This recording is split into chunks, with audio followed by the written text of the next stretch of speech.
Today on the Saab, we have to replace the xenon headlamps that we have. Now, ordinarily, you can pay anywhere from $75 to $133 per bulb. I just got these here on Amazon, 4.5-star ratings. I got the pair for $29.95 plus tax. Now, if you think about it, to me, it seems like the manufacturers of the bulbs are just trying to screw you because it's kind of a specialty bulb, but it's just a stupid bulb at the end of the day, full of xenon gas, which needs an igniter, kind of like a fluorescent tube. So it's got an igniter and a little ballast and stuff in there that keeps them going. And these are identical to the ones that are going to be taken out. See, it's a special bulb. You can't use a regular halogen bulb. But there it is. It's just a stupid bulb in a socket. And why should these things be $75 to $133 just because they're full of xenon gas? Anyway, I'm going to leave this right here for now. And I'm going to go inside. I'm going to go and take the pink one out. That's what they do. They kind of turn pink before they blow. That's kind of a warning that they're going. And that's what we had the other day. So ordered these, got them the next day. And let's take the other one out, do a side-by-side, make sure everything matches up. And this will be on the driver's side. Yeah, it's basically the low beam. So what I need to do is take this out. Guys, this is so important. Please just don't reef on these things here. These little fasteners, just give them a quarter turn. They actually really do something. Some people, they just take them and they smash them into place. And what happens?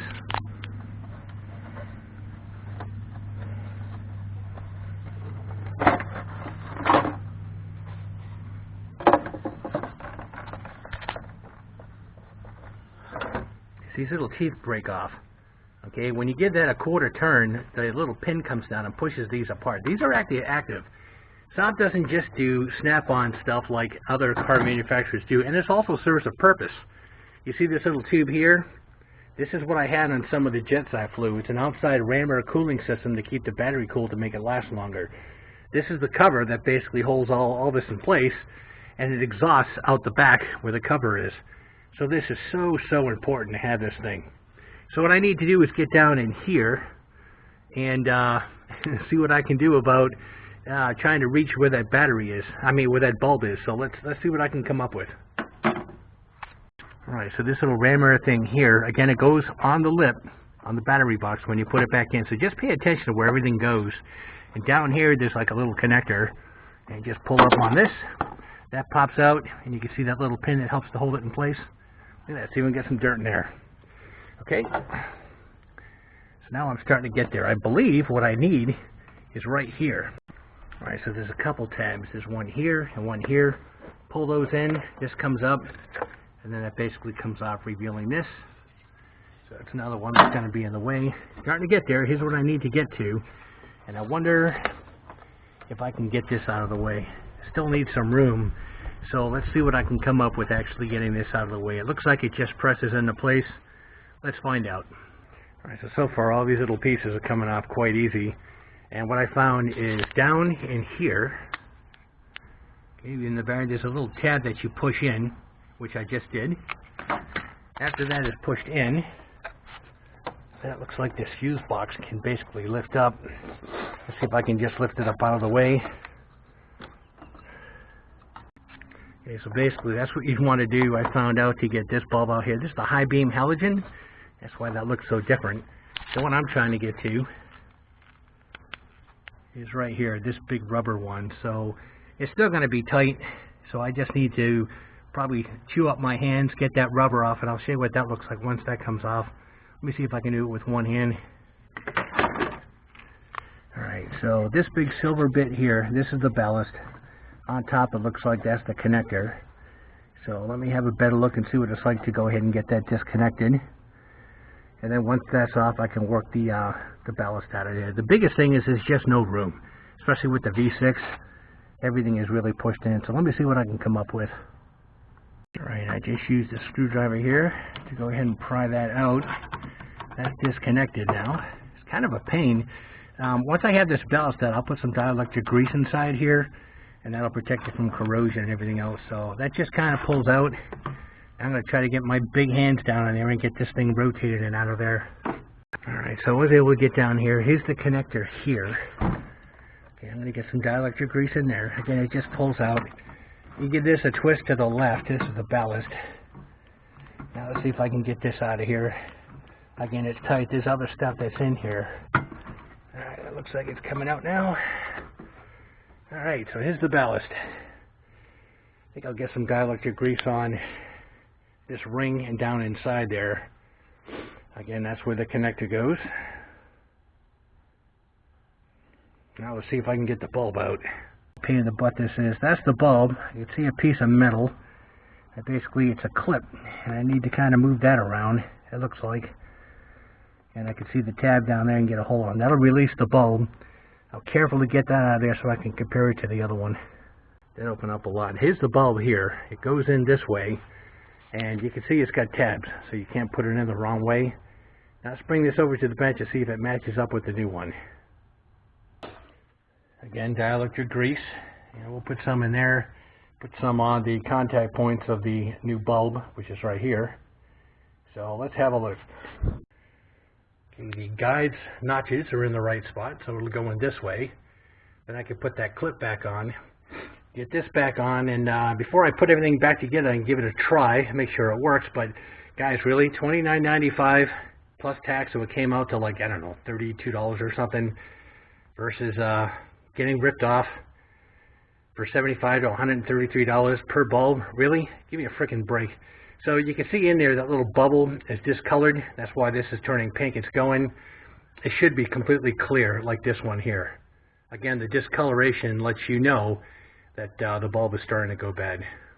So let's get some grease on here and let's get this back together and see what happens.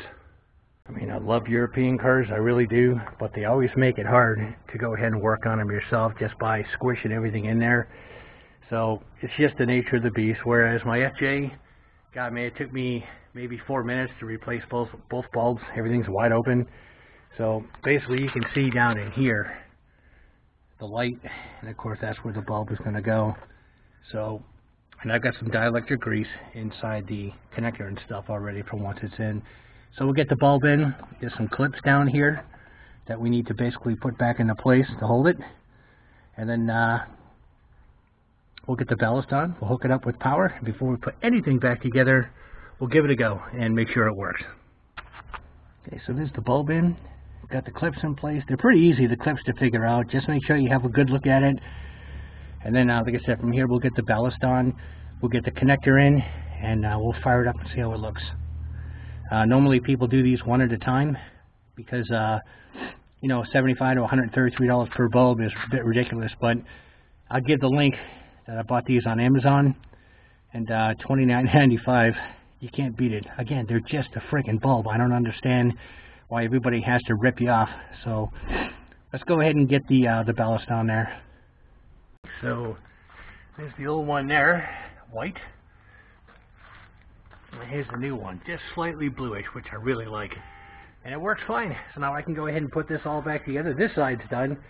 And I'll take you folks over to the other side, which that's going to be a pain too. Alright, so it is a pain. Start at the bottom with that boot, work your way around. And when you feel it with your fingers that it's seated, then it's in there. Very important that's on. That keeps water and all the rest of it out of there. Dust, and you did see that there was some sand, so we can go ahead and put the rest of this back together. Looks like I got some corrosion. I'll clean that off the battery also, and then we'll get this sorted out. Okay, all nice and cleaned up. Then a little squirt of WD-40 just to give everything a light coating. This one down here got some also. It's got to be fine. We'll get the battery cover back on, and then we'll go to the other side. But that's how that came out. Alright, here's the culprit here.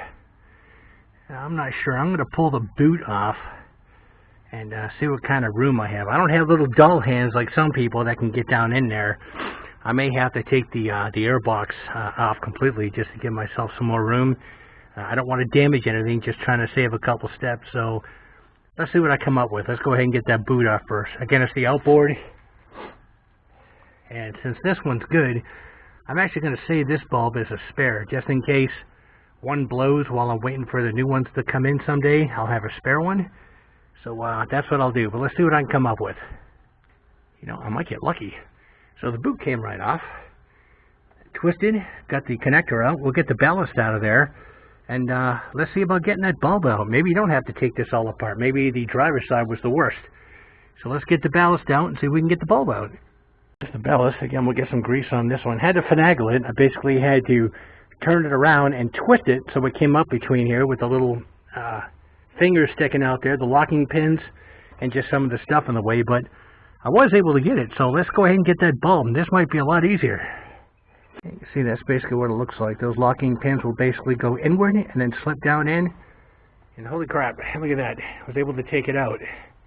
Now it looks like the center is starting to go. It's not completely clear, that little bubble that's in there. But there again, this is only going to be a temporary. So I'm going to save this as an emergency backup. If I ever need bulbs, of course, I'm going to order them again for, good God, man, $29.95. And then at least I can pop one of these in, unless it's on that side. It wouldn't be worth it, all that work. So let's go ahead and get the new bulb. Let's take our time and get the new one in place and see if we can wrap this up. Alright, there's the bulb down in there. It's in place. You turn it until basically it locks in. Usually that strip, the color strip, is on the bottom. Then you make sure those tabs lock in, and they have on each side. Just kind of reach in, try to wiggle the bulb. If it's seated tight, it's basically in. Now we have to fight with the ballast again. It's going to go in backwards, turning it, and then flip it around once it's down inside here, and then we can get that locked on. And one thing good too, the dielectric grease allows that connector to snap in a lot easier. So basically that's what she looks like. Again, you can't mix up which way to turn it. It's labeled right on the back of the ballast. So I'll go ahead and fire this up the vehicle. Just make sure both work, and then I can get the rubber cap back on, and we're done. Alright, if you guys can see it, but that's it. Both the lights are done. Again, the whole job for roughly an hour. That's with filming. It could take a lot less if you don't have to worry about a camera. But that's it. We'll go ahead and get the rubber boot back on. Just double check, make sure everything's put where it's supposed to, and we're done. So for $32, new Xenon headlamps, and you don't have to go to the auto shop and let them charge you $100 or $150 a piece for them at an hour's labor, so it runs you $300. That's it, guys. Again, like, subscribe, hit that bell notification for future content, and we'll get this on YouTube today.